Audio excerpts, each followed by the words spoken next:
It was back to FA Cup action this week as the second qualifying round commenced. Boston United eased past Corby Town with a commanding victory. It took just over a quarter of an hour for the host to take the lead, the corner making its way through the box where it was met by Scott Garner inside the 6-yard box to head Boston in front. Danny Elliott doubled the lead with a scrappy finish before Jordan Burrow made it 3 with a smart diversion past the Corby keeper.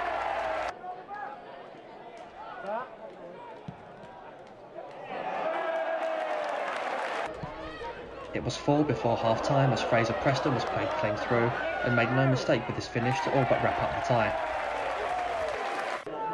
Elliott scored his second with a superb left-footed finish early in the second half, and then Garner bookended the result with a tap-in to complete the scoring. A great day for Boston United, who send themselves into the third qualifying round full of confidence. Slough Town took an early lead in their home tie against Whitehawk, Freddie Grant's excellent towering header from the long throw, giving the host the advantage inside 5 minutes. The lead would last a little over 10 minutes, as a long ball into the box found Henry Muggeridge in space to take the ball down and poke it past the keeper. The away side would go in front deep into first half stoppage time, Javon Splatt rising highest to head home the corner and give Whitehawk the lead.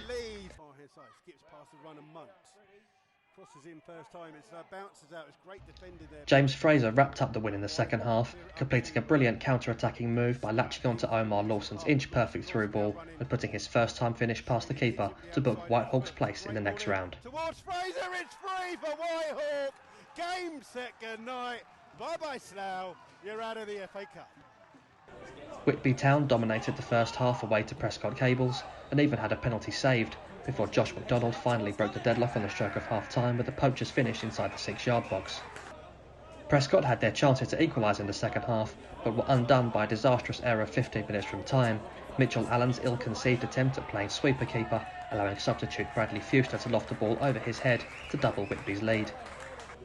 Marcus Giles, who had seen his penalty saved in the first half, redeemed himself in the final 10 minutes as his cross travelled through the crowd to nestle in the far corner, sending Whitby to the next round 3-0 winners.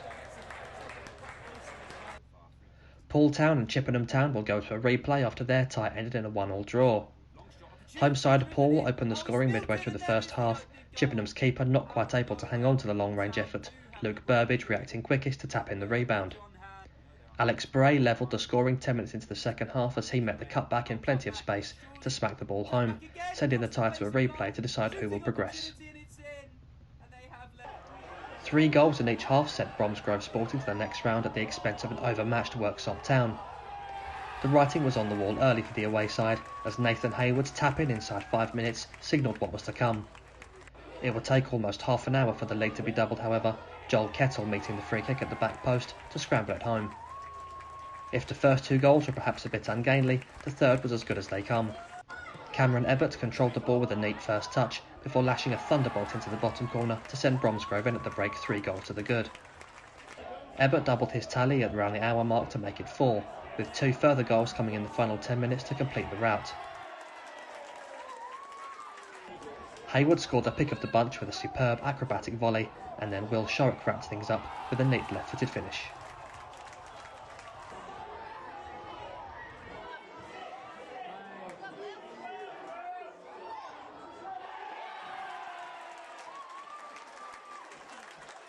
Only 1 goal was needed to separate Dulwich Hamlet and Bedfont Sports, Joe Jackson slotting the ball home on the half-hour mark after finding himself in oceans of space to give Bedfont a lead they would not relinquish and send them into the next round of the FA Cup.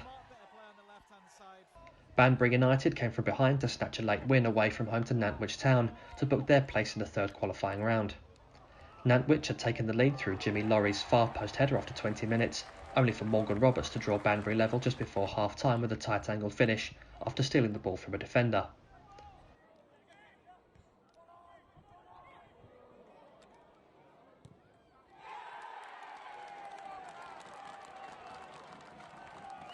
The match looked headed for a replay until Sam Brown fired a shot to the far corner in the 89th minute to steal a great victory for Banbury.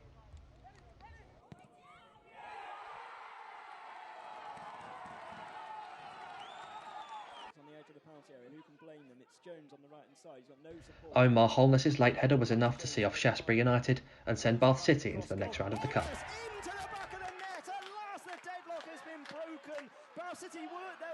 Hampton and Richmond Borough took the lead against Walton casuals deep into first half stoppage time, with Jerome Slough heading home from close range after a spot of pinball in the Walton penalty area.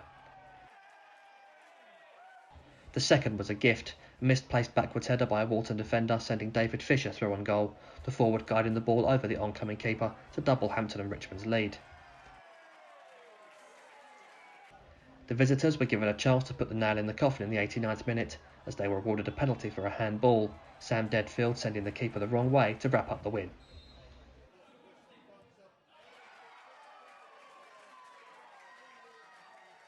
Three second-half goals lifted Marske United past visiting South Shields.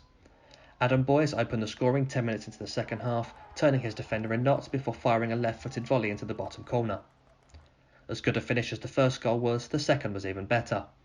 Again, South Shields failed to deal with a long ball over the top, with Curtis Round taking the ball on and spotting the keeper off his line, lofting a sumptuous lob into the back of the net to make it 2-0. Craig Gott wrapped it up 4 minutes from time with another excellent strike, a low, driven effort from 25 yards out that the keeper had no chance of stopping. A good win for Marske United, made all the sweeter by the fact that all three goals were of the highest quality.